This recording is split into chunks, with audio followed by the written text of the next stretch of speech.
Hello and welcome to Never Waste a Good Hysterectomy, the podcast where we discuss all things hysterectomy related. My name is Melanie Verwoerd, author of Never Waste a Good Hysterectomy. In this episode, we talk about the emotional recovery after a hysterectomy. But before we go on, please remember that this podcast is intended for information purposes only and must, of course, never replace medical intervention. So if you are worried, please contact your medical provider immediately. In previous episodes, we looked at the physical recovery after our procedures. However, there's also a big emotional component, which can be as, if not more, challenging. Still, it's rarely addressed by the medical professionals. After our episode on how to prepare for the operation, we got such a big response that we decided to ask Abraham le Roux, a clinical psychologist, back to talk to us about the emotional healing post-hysterectomy. Welcome back, Abraham. Thank you for having me back. Nice to be here, Melanie. So the one thing I was definitely not prepared for was the emotional roller coaster after the hysterectomy. Eventually, I had to come to the realization that I was mourning. Why is that? Well, as we briefly kind of pointed out in the previous cast, I've kind of referred you to Elizabeth Kubler-Ross kind of 5 stages of mourning. Now, you have to remember that there is a severe loss, and it also depends on which age you were, kind of with the hysterectomy, kind of what the circumstances are. It's going to be different for every woman, to what extent she's going to experience it, the loss. I think in the last episode, we also spoke that for some women, it can even be a relief. So firstly, to actually understand that it's going to be a unique experience for every woman, and it's going to be different. But in general, we can actually say that most women would actually go through some form of loss. And then we can briefly go through those 5 stages and just to pinpoint, where some of the difficulties would actually come up that women need to actually keep in mind. And the first stage is denial. And I think that kind of you yourself said that it was quite a shock to get the diagnosis, and in your case, you had to go quickly for the operation. That shock is typical in a sense that our defenses would make us deny this reality. It's like, oh no, this is not happening to me. This is too terrible, or I'm too young, or I'm such a healthy person. I'm doing everything right. So why was this happening to me? Why is it not happening to my friend that is actually not living such a healthy lifestyle? So all sorts of kind of thoughts will come up that is like, this is not happening to me. And obviously, the quicker we can actually come to the reality that it is happening and we need to prepare ourselves, obviously, how much better it would be for how the process progressed from there onwards. And you could see already I went into the second phase where it becomes negotiation. This is like, what can I do? Can I maybe have a second opinion? Maybe somebody else can tell me that I can go on some healthy regime and I don't need to go through this terrible operation, and I would rather avoid that. So then there will be sometimes a clamoring for all sorts of kind of like different medications, different opinions. Then obviously women would speak with each other, or especially with people that has kind of had a hysterectomy, and especially like listening to a podcast like this would be very much part of that second where we negotiate and see if there's other avenues that we can use in order to actually make it better, or at least sometimes even avoid the operation. So when we realize that, okay, fine, we can't deny the reality and we can't actually negotiate ourselves out of that kind of reality, then the feelings come into play. And then the main feeling usually is the first one that presents itself as anger. Like, I'm now really angry. Kind of like, how's my body doing that? I've done everything right and now this is happening. Or this is such a violent operation. I don't want this to happen to my body. Anger can express itself in very different ways. It can also express itself kind of inwardly, kind of criticizing yourself and think that you're a failure, you should have been healthier, why is this happening? Or you can actually express it outwardly. For a lot of women, that would channel in the form of frustration, quick to bite off their partner's head if they say something that irritates them, or they can be very grumpy around the children kind of in a situation. And to become aware that this is actually a normal reaction, this is not an abnormal reaction, and then have empathy and kindness towards yourself also in that irritated state, so that you can start observing your feelings rather than to be in the turmoil of the wave rolling you. Rather view the wave from above And then you can see it actually roll, and you can see it washes out on the beach and it pulls back again. And you can see, oh, there's a rhythm to these feelings. And it doesn't matter if it's anger, sadness, all these kind of feelings come and go. And the moment we start riding them like the waves, we are on top of them, then it's much, much easier to actually deal with them than to be in the middle where it rolls us and then we feel completely off our feet all the time, which can be quite a difficult place to be for a lot of women.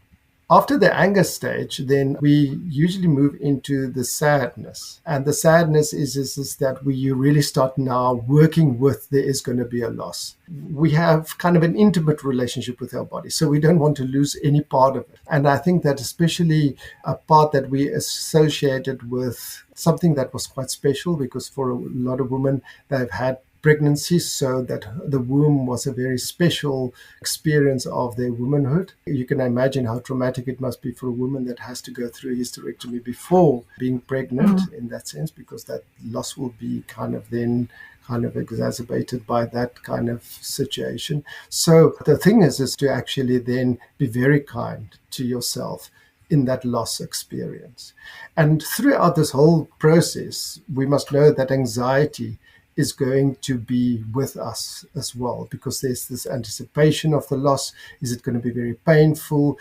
Am I going to be a completely different person afterwards? Can get back to some of those kind of fears and implications later on. But there's this anxiety that would be definitely part of the process. One of the things that we need to understand around anxiety is that we sometimes look at anxiety as something like it's bad. We should not be anxious in any way. And I always explain to people to say, like, no, anxiety is to the psyche as pain is to the body. It's a self-preservation feedback system. So if you step into a thorn, the feedback is you have to stop, pull it out, see if you need to do anything further, like putting an ointment or a plaster on, and then you carry on. If you would leave it, it can actually become gangrene, be very painful with every step. Anxiety is trying to warn us that there's something happening to the psyche, and we need to stop, investigate, see what we need in order to actually work with that kind of anxiety so that we can move on. But in our Western society, we just think like, oh, so it's bad, we must ignore it or repress it, and the consequences is as bad as with pain. And that's why people become depressed after a while, because their chronic anxiety then starts creating depression, which kind of then becomes a much more difficult situation to manage. And then the final stage is once we've actually worked through all these emotions, held it, we slowly start seeing acceptance, where we realize, okay, fine, I have to adjust to this new reality. I need to prepare myself properly, or the self-care is going to be very important, get all the things in place, as we spoke in the previous podcast about. When you start seeing that happening, then you know that you are working more in the accepting phase. And we must realize that we sometimes jump around with these phases, so they don't always come precisely in this chronological order. They will sometimes we'll feel anger, sometimes we'll feel anxious, sometimes we'll feel denial again. Ultimately, you'll see more and more of the acceptance phase to be kind of your reality at the end. I mean, I certainly went through all those phases, and you're right, they also repeat on you from time to time. I think the moment the sadness really hit me was when the surgeon gave me photographs of my uterus, ovaries, and cervix that they took out. A few days after the operation, felt brave enough to look at it. I felt incredibly sad. I felt that I almost had to apologize to my body that had been removed. I think for some women it's different when they finally see what was causing them so much pain, enlarged uterus or fibroids that was causing them so much pain. But I certainly felt a lot of sadness, even trying to see where the cesarean cuts were on my uterus. One of the things that I struggled with a lot, and I think many women do, is the sense that your body betrayed you, that your body didn't do what it was supposed to do, that it didn't keep you safe and healthy. How does one deal with that? That boils down to the relationship you have with your body. What's very important is to actually reflect on that part of your world, in a sense. If we have a very harsh kind of, my body has to perform up to a certain standard, and it's just an object that I use to get where I need to go and to look a certain way, whatever the body is used for, then it can be quite an abusive relationship towards the body. And then we can also react with anger when the body is not performing in a way, especially in a sickness. No, this is not happening, this can't happen. We're at war with our own bodies. The whole attitude that you want to create is one of empathy, so that you can go in a relational relationship with your body. You are holding the entire me, in a sense. I need to be kind and caring and always be attentive to what that body needs. Because the more we actually fight it, the more we stop caring for it. It also helped me, I think, when somebody said, but actually your body hasn't betrayed you. It has taken you through this process and you are okay. And that, almost to be thankful for that as well, the resilience and the strength of our bodies to recover after such a dramatic intervention. Yeah, because you remember, your body warned you. Obviously, you had some symptoms that made you go to the doctor, that did the investigation, that got to that point. So I would feel my body betrayed me more if I showed no symptoms, kind of like, and I became very sick and there's nothing they can do about it anymore because I wasn't warned. We need to actually kind of thank our bodies, to say, like, thank you for warning me. Thank you for telling me this needs to kind of be taken care of in whatever way. So I think for women who, like you rightly said earlier on, who have not yet reached the end of their fertility, so they haven't gone through menopause by the time the hysterectomy is done, for them there is a unique form of mourning, whether they wanted children or not, or whether they've had children or not, that this is the end of their period of fertility. I mean, I think women generally go through some version of that, in any case through menopause. But I think even for women like myself who had gone through menopause, there is something else that kicks in, or certainly did for me. Even though I rationally understood that, of course, hysterectomies can be done at any age, it still felt to me that this was part of the aging process, that there's a sort of, in inverted comma, an operation that is done to women of a certain age. And I wasn't ready to feel that. And so I had to also deal with the anxiety and also sadness around a sense of aging.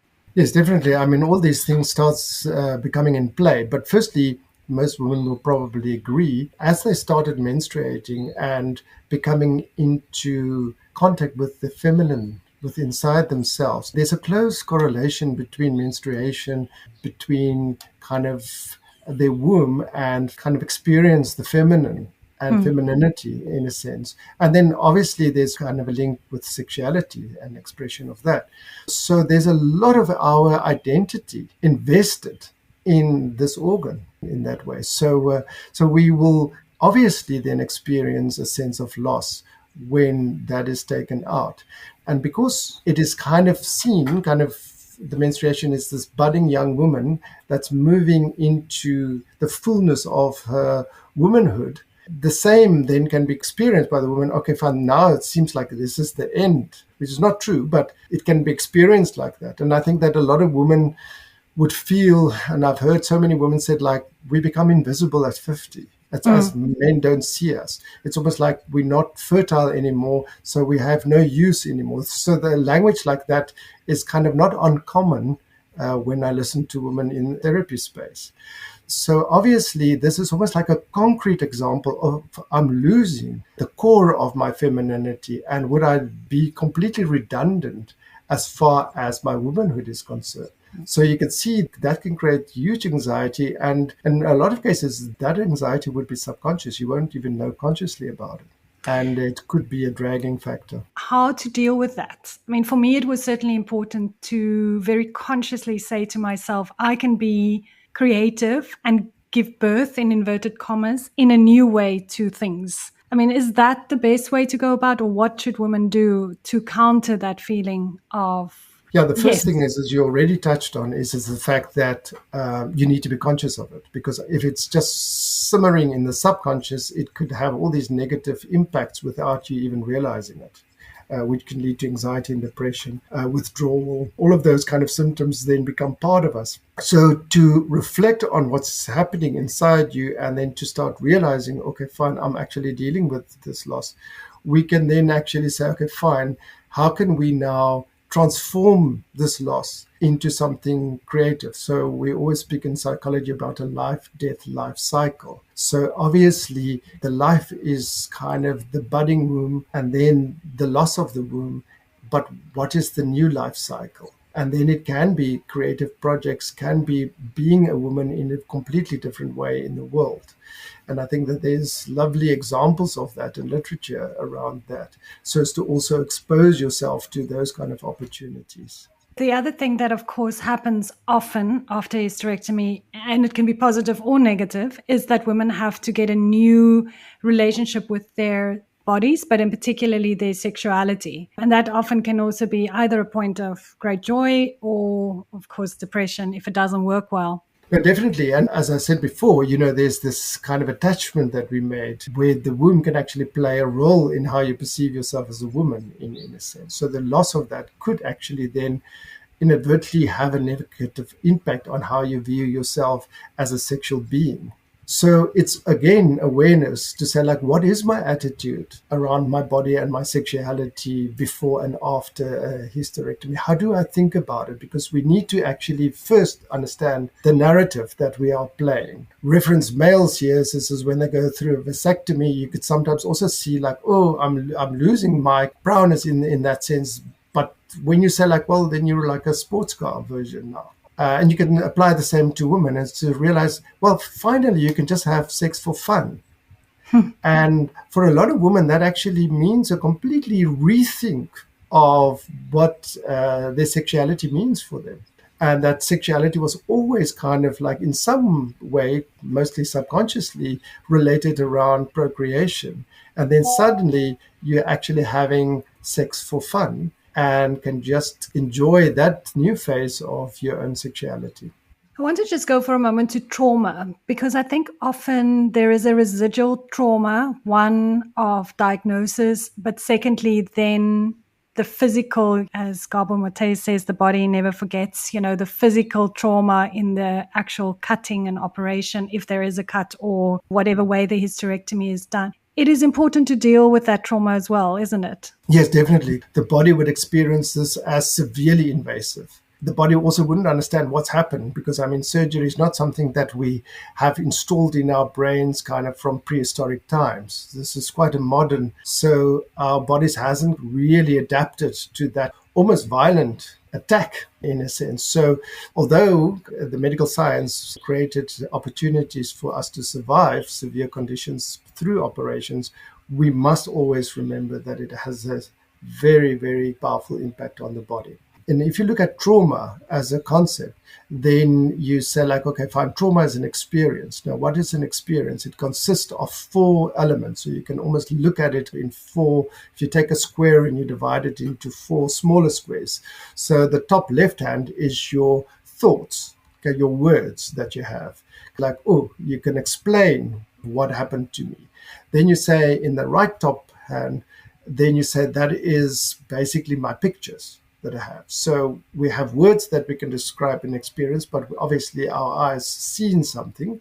And so that is the pictures. And then at the bottom 2, then you have your body sensations on the one hand, and on the other side, you have your feelings, your emotional feelings. Now, those 4, if you put them together, symbolize them together, symbolize means putting together, and then the whole is bigger than the sum of the parts.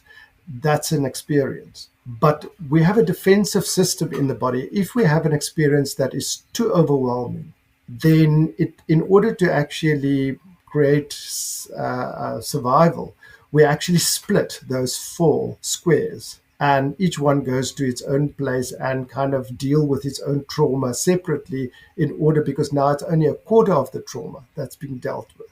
Otherwise, the shock may kill us. Like, for example, if you're in a motor car accident if you have a severe injury. It's sometimes quite interesting to see how corpus mentis, kind of awake a person is. They don't experience pain. They're sometimes quite logical, how to deal with it. They don't seem to be traumatized by the fact that maybe their leg is completely crushed or whatever the case may be.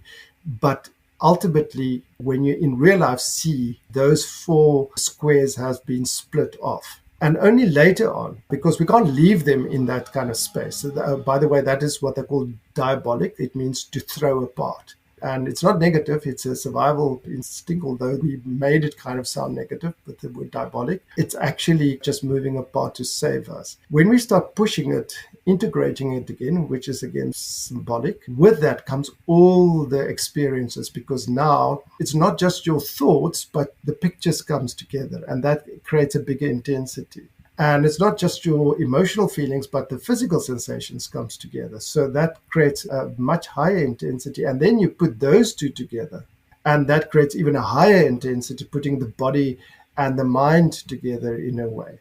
And a lot of people's defenses actually resist that. They don't want to do that because it's too frightening, it's too painful, it's too overwhelming. And this is why we need to have an enormous amount of empathy and holding, so that we, in a very careful way, can actually help these 4 squares to actually move back into one big square, that the experience is fully integrated and experienced. And only then you have actually worked through that experience in a way. As long as it's split off, it actually lies there and it can fester, and it actually can create problems in the long term. I think one of the things that many women find really difficult is that they are not used to asking for help, and thus after the operation suddenly being, especially if it's been a radical hysterectomy with abdominal cuts, that they are completely, helpless, in the sense of can basically walk to the bathroom and back, but otherwise need help for a good week and possibly even a bit longer than that. And then that they don't feel that the empathy and help is there from partners and so on. What would your advice be about that? Well, the first thing is to make sure that they educate themselves properly, so that they can expect that kind of level of helplessness that they're going to experience physically. So it doesn't come as a surprise, because then they haven't prepared themselves and whoever else to be the caretakers is to help them in that space. But you could also see this kind of situation lies within a broader cultural, and I could say global narrative, where women are the nurturers. And in a lot of cases, it will be their male partners that were supposed to be the nurturers now. And in a sense, that was not actually installed as almost you could say as a program.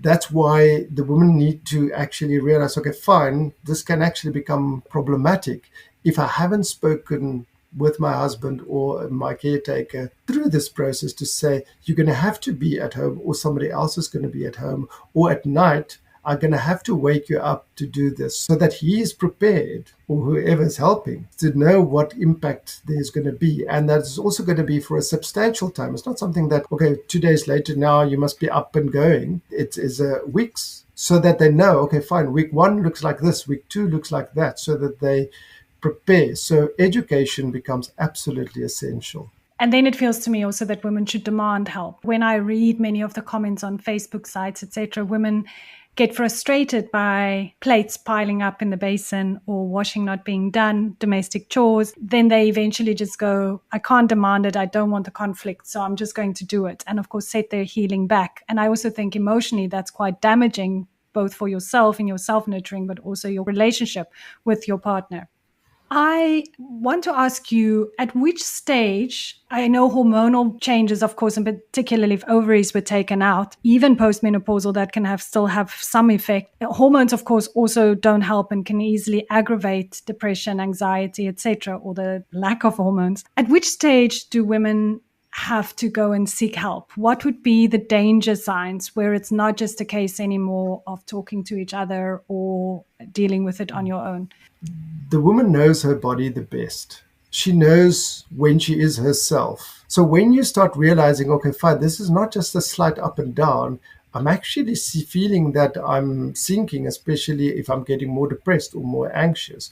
Or in some cases, kind of, I've seen women suddenly become very weepy, very vulnerable, and it's not context-based in the sense that it doesn't relate to what's maybe happening besides the hysterectomy now, what's happening in their lives, then we know that the hormones can be out. And that's when I usually say, I think that you need to go and speak to your doctor to see if there's any kind of hormone treatment that is indicated, especially around something like testosterone.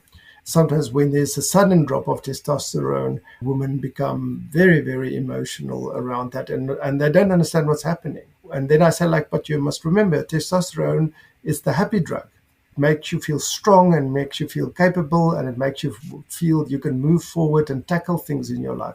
It's when you feel everything is too much, completely overwhelming, everything makes me burst into tears, then you know the testosterone is probably not what it should be. Then to go and seek medical help. I always feel that when you see these symptoms, first go to your gynecologist or your doctor and sort out the physical first.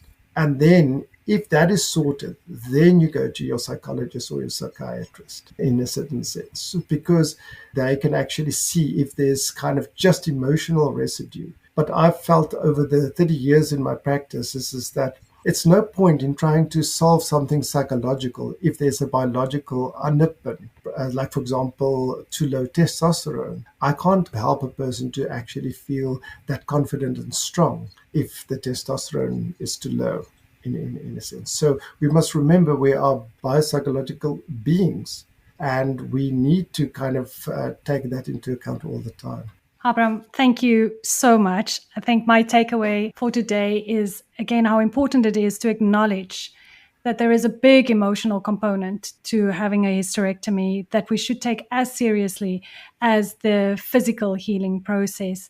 So thank you for your insights and time. My thanks also to Nicola Bruns, as always, for producing this podcast. And thank you for listening. Please email me if you want to get in touch on hysterectomypodcast@gmail.com. I really enjoy hearing from you. I'm Melanie Verwoerd. Until next time, stay strong and stay brave.